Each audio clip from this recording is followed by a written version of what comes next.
नमस्कार. जामखेड टाइम्सच्या बातमीपत्रात आपले स्वागत. पाहुयात राजकीय वर्तुळात खळबळ उडवून देणारी एक मोठी बातमी.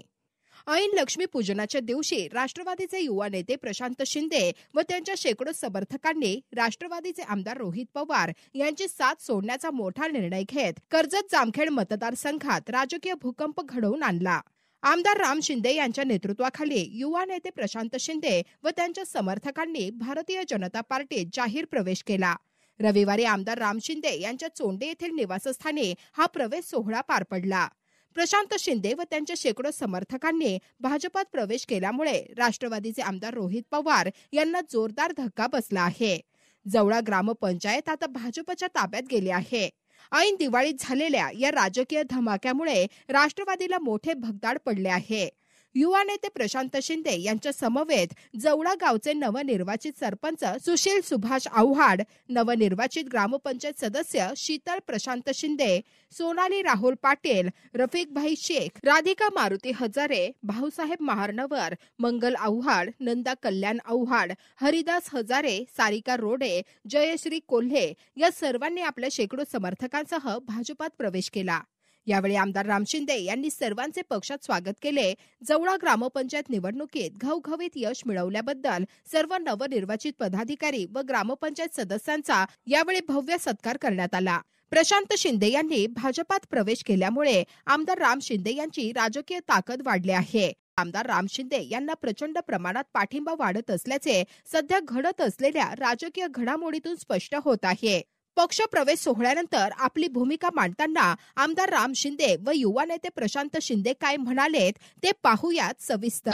जी जवळा ग्रामपंचायतची निवडणूक झाली त्या जवळा ग्रामपंचायतच्या निवडणुकीमध्ये सर्व जवळा मतदारांनी आणि पार्टीचे जे प्रमुख आहेत मुल्यांना असतील आणि तुकाराम भाऊसाहेब नंदप्रोडेची किंवा सर्वच कंपनी जी ज्येष्ठ मंडळी यांच्या आशीर्वादाने आणि सर्वसामान्य जनतेने भरभरून प्रेम दिलं. त्याच्यातून जवळा ग्रामविकास पॅनल हा प्रथमच पॅनल या वर्षी तयार झाला होता. खरं तर लोकनेते सरंगभाऊ फुले असतील, स्वर्गीय किसन मामा दळवी असतील किंवा प्रतिभाऊ पाटील असतील यांच्या हयातीनंतर ही होणारी ग्रामपंचायतची पहिली निवडणूक होती आणि त्या ग्रामपंचायतच्या निवडणुकीमध्ये जवळा ग्रामविकास पॅनलनं अतिशय उत्कृष्ट अशी कामगिरी केली. हे सगळे सर्व कार्यकर्ते, सर्व शेतकरी बांधव, महिला भगिनी आणि अहोरात्र कष्ट घेतले. पण खरं तर जवळा ग्रामविकास पॅनल करण्यासाठी सुशील असेल, मी असेल, काका असेल, मागच्या 10 वर्षाचे आमचे राजकीय कारकीर्द आहे. राजकारणात प्रवेश करणं आणि राजकारणाची सुरुवातच आम्ही शिंदे साहेबांच्या आशीर्वादाने राजकारणाला सुरुवात केलेली आणि खरं तर आमचा नेता जेवढा भक्कम आहे त्यामुळेच खरं तर आम्ही एकदम कमी 40 वर्षाच्या आतील सर्व तरुण आणि आमची राजकीय कारकीर्द 10 वर्षाच्या आतील असताना आम्ही जवळ्यासारख्या मोठ्या गावामध्ये पॅनल करण्यासाठी आम्ही सक्षम तयार झालो. हे फक्त शिंदे साहेबांच्या नेतृत्वाखाली आम्ही काम केल्यामुळं त्यांच्या सहवासात जे आम्हाला काही शिकायला भेटलं राजकारणातून त्याचं हे प्रतीक आहे. आणि बाकी सर्व आमच्या मायबाप जनतेने तर आम्हाला मोठ्या मनाने स्वीकारलंच आहे. मधल्या काही काळामध्ये सुशीलने सांगितलं, पण आपण आता कुणावर टीका टिप्पणी करण्यापेक्षा आपल्या नेत्याला सर्वांचीच गरज आहे, त्यांचीही गरज आहे. फक्त आता जनतेने त्यांना जवळात त्यांची जागा दाखवून दिली असल्यामुळं आपण त्यांच्यावर काय बोलण्याची आता गरजच राहिलेली नाही. कारण जनतेने मतदानरूपी आशीर्वाद देऊन आपल्याला कौल दिलेला आहे आणि येणाऱ्या भविष्याच्या जवळच्या राजकारणामध्ये आपल्याला जनतेने मोठ्या मनाने स्वीकारलेलं आहे. आणि आता आपण इथून पुढच्या काळामध्ये जवळातील जो विकासाचा अनुशेष भरून काढायचा आहे आपल्याला आणि जी भौतिक विकासाची कामं जी पेंडिंग आहे ती सर्व कामं करण्यासाठी 5 वर्षामध्ये जनतेची सेवा करायची असेल तर आपल्याला त्यासाठी शिंदे साहेबांचं नेतृत्व स्वीकारल्याशिवाय पर्याय नाही. आणि तेवढ्याच एका कारणासाठी आमचे तरुणानुबंध पहिल्यापासून होते, मध्ये जरी आमच्या सहवास कमी झाला असला तरी आमचं साहेबांवरचं प्रेम कमी झालेलं नाही. आम्ही आजही कुठलेही अटी शर्ती न ठेवणारे कार्यकर्ते आहोत किंवा यश आलं म्हणून रोळून जाणारे नाहीत. आम्ही अगोदरही साहेबांकडे आलो होतो, पण साहेबांनीच काही गोष्टींचं राजकारणातील काही गणित असतात, काही समीकरण असतात, आम्हाला उलगडून सांगितली आणि प्रवेश अगोदर करायचं त्यांनी म्हणले की आपण थांबू थोडंसं. आणि खरं तर तसं झाल्यामुळेच आपल्याला एक काम करण्यासाठी प्रेरणा मिळाली. आपणही पूर्ण ताकदीने निवडणुकीमध्ये उभं राहिलो. त्यामागं खरं तर प्रत्यक्ष शिंदे साहेबांचं सहकार्य राहिलेलंच आहे. त्यामुळं आता राहिलेलं आपल्याला जनतेने जे 5 वर्ष आपल्याला आशीर्वाद दिलाय, तो आशीर्वाद आपल्याला जनतेची सेवा करायची असेल तर आपल्याला शिंदे साहेबांचं नेतृत्व स्वीकारल्याशिवाय पर्याय नाही. आणि शिंदे साहेबांचं जी चर्चा साहेबांबरोबर झाली आहे, त्या चर्चेमध्ये साहेबांनी शब्द दिलेला आहे की विकासाचं कुठलंही काम तुम्ही आणल्यानंतर त्याला कुठलाही उशीर होणार नाही, तातडीनं त्याच्यावर माझ्याकडून कारवाई होईल, हा शब्द त्यांनी दिला. आणि शेवटी आपण राजकारणात आलो, नवीन तरुण पिढी आहे, आपल्याला काय कुठं पैसे कमवायचे नाही किंवा कुठल्या गोष्टी करायच्या तर आपल्याला जनतेची सेवा करायची आहे. आपल्याला मान सन्मान तर जनतेने दिलेलंच आहे, पण मग ती कामं करायची असेल तर निश्चितच आपण ग्रामपंचायत आपल्याकडे येऊन सरपंच आपण होऊ, सरपंच सदस्य होऊ आणि नुसतं 5 वर्ष जर ते घेऊन बसलो, लोकांची कामच झाली नाही तर लोकांना आपल्याला निवडून दिल्याचा पश्चाताप होऊ नये. त्यासाठी आपल्याला शिंदे साहेबांचा आशीर्वाद घ्यायचा आहे, त्यांच्या नेतृत्वाखाली काम करायचं आहे. आणि त्याच्यातच सुरुवात म्हणून आपण सर्वांनी मिळून काही विकास कामांचे पत्रही आपण या ठिकाणी आणलेले. तिथं ग्रामपंचायतची एक मोठी इमारत असणं, का तर तिथून गावाचा सर्व प्रशासकीय कारभार चालत असतो, ती इमारत असणं खूप गरजेचं आहे. साहेबांना विनंती आहे की रोजगार MRGSच्या माध्यमातून आपल्याला 25 लाखाचं एक इमारतीसाठी पैसे निधी मिळालेला आहे, पण तो 25 लाखाचा निधी हा कमी आहे, गावाच्या मानानं खूप कमी आहे. तर साहेबांना ती विनंती आहे की त्या इमारतीसाठी आपण आपल्या स्तरावर आम्हाला निधी कसा उपलब्ध करून देता येईल. नांदेडला जसं प्राथमिक आरोग्य केंद्राची सुविधा आहे तशी जवळ्या गावाला असणं गरजेचं आहे, जेणेकरून फक्त जवळ गावच नाही तर माझ्या आजूबाजूचे मतेवाडीचे, गोईकरवाडी, मुंजेवाडी, फुटेवाडीचे ग्रामस्थ आहेत त्यांनाही त्याचा फायदा होईल साहेब. आणि हे मागच्या काही काळामध्ये राहिलेलं एक मोठं काम आहे, ते तुमच्या हातून घडावं ही एक कामाची मागणी. बाजारपेठ इथं उपलब्ध व्हावी, आमच्या तरुणांना व्यवसाय करण्यासाठी जागा उपलब्ध व्हावी, यासाठी एक शॉपिंग कॉम्प्लेक्सचा आम्ही मागच्या काळामध्ये काही प्रयत्न केला होता. जागेचे काही मोजणी करून त्याचा नकाशा तयार करण्याचं काम केलेलं आहे. तर येणाऱ्या काळामध्ये तुमच्याकडून आम्हाला अपेक्षा आहे की शॉपिंग कॉम्प्लेक्ससाठी तुम्ही आम्हाला निधी उपलब्ध करून द्यावा.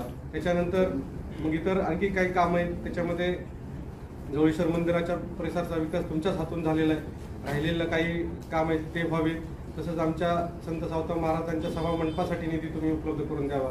खरं तर अतिक्रमण आणि सगळी दयनीय अवस्था असलेला असा 23 गुंठेची जागा होती, तिथं आम्ही ते सगळं स्वच्छ करून तिथं आम्ही संत सावता महाराजांच्या सभा मंडपासाठी ती जागा उपलब्ध करून दिली.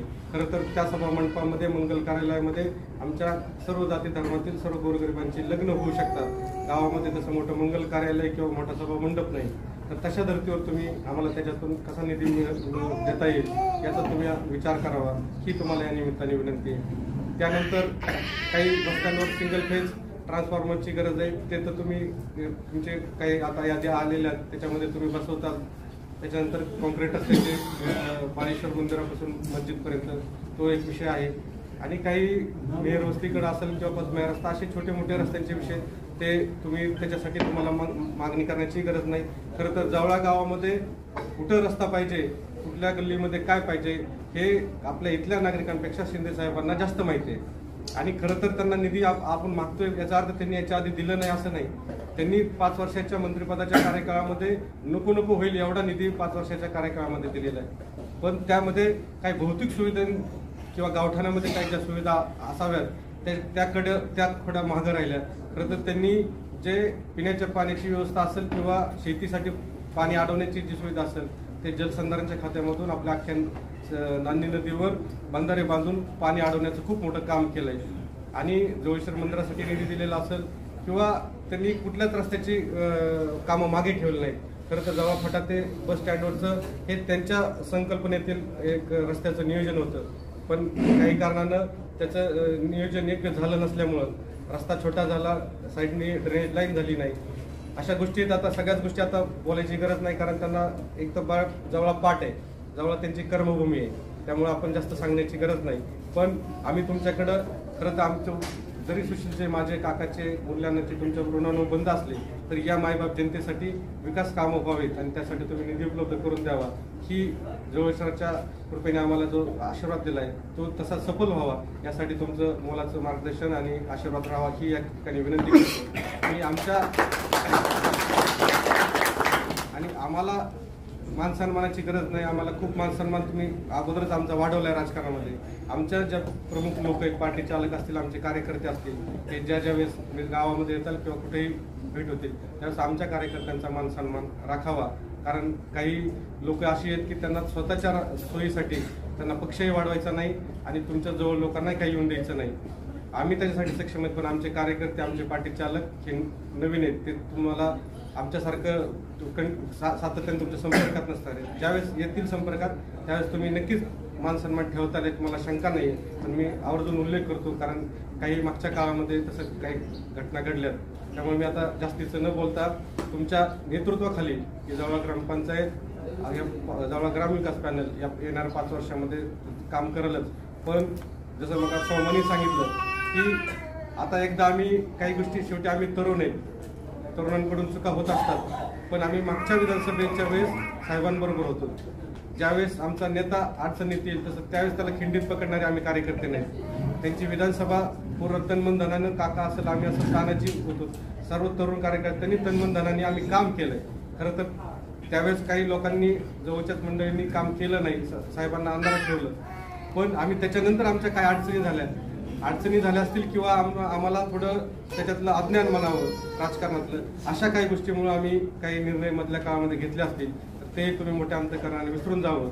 आणि जसा पहिला काका होता, जसा पहिला प्रशांत होता, जसा पहिला सुशील तुमच्यापाशी होता, आम्ही तुमच्याबरोबर मोकळ्या मनाने आलो, तुम्ही आम्हाला मोकळ्या मनाने मोठ्या भावासारखं स्वीकारावं आणि आम्हाला आशीर्वाद द्यावं, एवढंच बोलतो आणि थांबतो. जी काही निवडणूक झाली आणि निवडणुकीमध्ये तुम्ही सगळ्यांनी कष्ट, मेहनत, जिद्दीनं, चिकाटीनं संघर्ष करून घवघवीत यश जवळा ग्रामविकास पॅनलने मिळवलं, त्याबद्दल आपलं सर्वांचं मी मनापासून अभिनंदन करतो.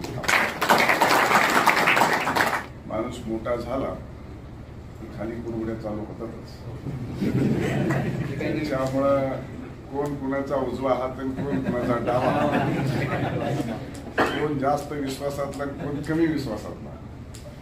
आणि काही माणसं जनतेमध्ये लोकप्रिय असतात तर काही पुढाऱ्याजवळ लोकप्रिय असतात. त्याचे 2 फरक असतात. त्यामुळे जसं म्हणलं की आम्ही नवीन होतो तसं आम्ही नवीन होतो. त्याच्यामुळे जे झालं ते गंगेला मिळालं. जनता जनार्दनाने लोकशाहीमध्ये दिलेला मतदान रूपी आशीर्वाद तो आपल्या कार्यकाळामध्ये चांगल्या पद्धतीने लोकाभिमुख कार्यक्रम आणि काम करत असताना लोकांना मोठ्या प्रमाणात दिलासा देण्याचं आपण योगदान केलं पाहिजे. आणि त्या दृष्टिकोनातून जे गेल्या 5 वर्षांमध्ये जवळा ग्रामपंचायतचं जे काम केलं, त्या ग्रामपंचायतीमध्ये जो काही लोकांचा विश्वास संपादन केला, म्हणून पुन्हा एकदा आपल्यावर जवळा ग्रामपंचायतीने विश्वास टाकला म्हणून एवढ्या मोठ्या संख्येने आपण निवडून आला. राजकारणाची सुरुवात जवळातून झाली आणि त्यामुळं आता तुमचं एवढं अटीतटीचं झालं निवडणूक, तरी मी कोणाला फोन केलाय असंही काही उदाहरण नाही. याला मतदान दे का त्याला मतदान. त्याचं कारण असं आहे, जवळा पंचायत समिती गणातून निवडणूक लढवित असताना जवळचे 2 उमेदवार असताना मला 2300 मताचं लीड आहे गावात. तेव्हा भाऊसाहेब, तेव्हा पंचायत समिती झाली, तेव्हा सभापती झालं. आणि ते झालं नसतं तर आमदार झालं नसतं, आमदार झालं नसतं तर मंत्री झालं नसतं, आणि मंत्री झालं नसतं तर तुम्हाला एवढा निधी देऊ शकलो नसतो. आणि म्हणून लक्षात ठेवणारा कार्यकर्ता आहे. त्यामुळं प्रशांत जरी गेला असला तरी निवडणुकीला माझ्याबरोबर राहा, आता पुढच्या निवडणुकीला माझ्याबरोबर राहा. म्हणजे एखाद्या बरेच जणांची अडचणी झाल्या, गोष्टी झाली, प्रॉब्लेम झाले, सगळं झालं. आता बघा, पत्रकार आहे, 9 ग्रामपंचायत झाले, टीव्हीला सगळ्या ग्रामपंचायती 7 आपल्या आल्या दाखवल्या. 7 ग्रामपंचायती 9 पैकी आल्या. काल 6 सरपंच आणि त्यांचे सगळे सदस्य होते. आता ही तुमची 7वी आणि बाहेर 2 आहे. त्यामुळे दावा प्रतिदावा यांच्यात आपल्याला काही, आणि कधीच जनतेत खोटं बोलायचं नसतं. आणि पराजय झाला तर स्वीकारला, तो स्वीकारला मी एकदा पराजय. जरी पराजय झालं तरी आमदार झालोच ना तानाजी. आणि 5 वर्ष सोडून मी 6 वर्षात झालो, 1 वर्ष बोनस. त्यामुळे हे चांगलं नीतिमत्ता आणि नियत ठेवली की असं लोकांकडून आणि सर्वांचंच लक्ष असतं. सगळ्या ग्रामपंचायतींना ज्या काही मागच्या 2.5 वर्षाच्या कालखंडामध्ये अनुभव आले, सरपंचाचं नाव गावातल्या बोर्डवर नाही अशी परिस्थिती होती. आमचा सदस्य सुद्धा म्हणायचा माझं नाव राहिले टाकलं तर खरं नाही, येऊच नका तुम्ही. सरपंच हा गावाचा प्रमुख असतो आणि तिथून सुरुवात होत असते लोकशाहीची. त्यामुळं आमदार झालं काय, खासदार झालं काय, मंत्री झालं काय, मुख्यमंत्री झालं काय, पंतप्रधान झालं काय, सरपंच हे गावचा पंतप्रधानच असतो. त्याला सोडून कारभार होऊच शकत नाही आणि मी कधी केलाच नाही. तुमचा मान सन्मान आहे त्याच्यापेक्षा सुद्धा आणखी वाढवी, काही मनात आणू नका. त्याच्यामुळं मी एकदा पडलो जरी असलो तरी मी अजून तसाच आहे. त्यामुळं माझ्या स्वभावात बदल करायचा मी ठरवलेलं आहे. बघा ना, 2.5 वर्ष शांत थांबून सुद्धा परत आलं का नाही मागे सगळं का नाही आलं. बघा सुशील कसा आला परत. त्यामुळं अडचण नाही. कामं जे सुचवले त्याच्यामध्ये तुमच्या समोर सांगतो प्रत्येक कामात काय काय करणार. जवळा येथे प्राथमिक आरोग्य केंद्र जे आपलं उपकेंद्र आहे त्याला अपग्रेड करण्याचा प्रस्ताव मी याचा पाठपुरावा करतो. जिल्हा परिषदला आता सरकार जे सांगेल तेच काम होतं, त्याच्यामुळे ते करून टाकतो. जवळा नवीन ग्राम सचिवालयाच्या बांधकामासाठी निधीचं मागणी केलेली आहे आणि त्यासाठी मी आजच्या आज तुम्हाला बक्षीस म्हणून आजच्या आज जवळा ग्रामपंचायतच्या सचिवालयासाठी 25 लाख रुपये माझ्या, त्यानंतर जवळा फटा ते शॉपिंग कॉम्प्लेक्स बांधण्यासाठी निधी मिळवावा हा सुद्धा जिल्हा परिषदेच्या डीव्हीडी फंडाचा प्रश्न आहे. तो बी आपण एका महिनाभराच्या कालखंडामध्ये तो मार्गी लावू. बाळेश्वर ते मस्जिद कॉन्क्रीट आणि जवळा येथे महादेव नगर मंदिरासाठी सभा मंडप, मध्यवस्ती ते सिंगल फेजचं ट्रान्सफॉर्म आणि सावधा महाराजांचं ते विशेष लक्ष घालतो मी. या सगळ्या कामाचा मी पाठपुरावा करतो येणाऱ्या कालखंडामध्ये. आजची आज माझ्या निधीतून 25 लाखाचा ग्रामपंचायतला पत्र देऊन सत्कार करून त्याच्यानंतर तुम्हाला ग्रामपंचायत निवडून आल्याबरोबर तुमचं कोणचा निधी अजून त्याला जोडाल आणि हे 25 लाख तुमचे पहिले किती 50 लाखाचं मोठं ग्राम सचिवालय 1 वर्षाच्या आत पूर्ण होईल असं नियोजन करा. कामाची कुठलीही अडचण नाही, फक्त ह्या वर्षभराच्या कालखंडामध्ये थोडा हेवा देवा जर कमी ठेवला तर आपलं पुढचं नुकसान कमी होईल. त्यामुळे जास्त ताणतणावाचं वातावरण नव्हतं, सगळ्याची कामं करतो. कारण या सगळ्या स्वभावामुळे कर्जत जामखेडमध्ये माणूस राहिला नाही, त्याच्यामुळे बाहेरून आपल्याला पार्सल आलं आणि आमचा गेम करता करता तुमचा गेम झाला. त्याच्यामुळे आता तुमचा गेम व्हायला पण आमचा गेम व्हायला त्याची भविष्यामध्ये आपण काळजी घेऊया. आणि त्यामुळे विकासाच्या संदर्भामध्ये कुठलीही अडचण येणार नाही हा माझा तुम्हाला शब्द आहे. आणि त्यामुळे तुमच्या स्वागतालाच 25 लाख रुपयाचा निधी देऊन तुमचा सन्मान केलेला आहे. अगोदरच भेट झाली, जसं प्रशासनाने सांगितलं की तुम्हाला, मी म्हणलं थोडं दमाने घेऊ, काहीतरी करण्यापेक्षा काहीतरी परत उलट होण्यापेक्षा झालं ते सगळ्यात आता भारी झालं. थोडा त्रास झाला, पण त्रास झाल्याशिवाय मी त्या निवडणुकीचं महत्व नाही आणि म्हणून जे झालं ते अतिशय चांगलं झालं. पुन्हा एकदा आपणा सर्वांचं, कार्यकर्त्याचं, नेत्याचं, पदाधिकाऱ्याचं, निवडून आलेल्या सर्व सदस्यांचं, सरपंचाचं मनापासून मी अभिनंदन करतो. आपल्याला पुढील कार्यासाठी 5 वर्षासाठी शुभेच्छा व्यक्त करतो आणि सदैव विकासाच्या कामासंदर्भात मी आपल्या खंबीरपणे पाठीशी उभा राहील असा शब्द आपणाला देतो आणि माझे 2 शब्द संपवतो.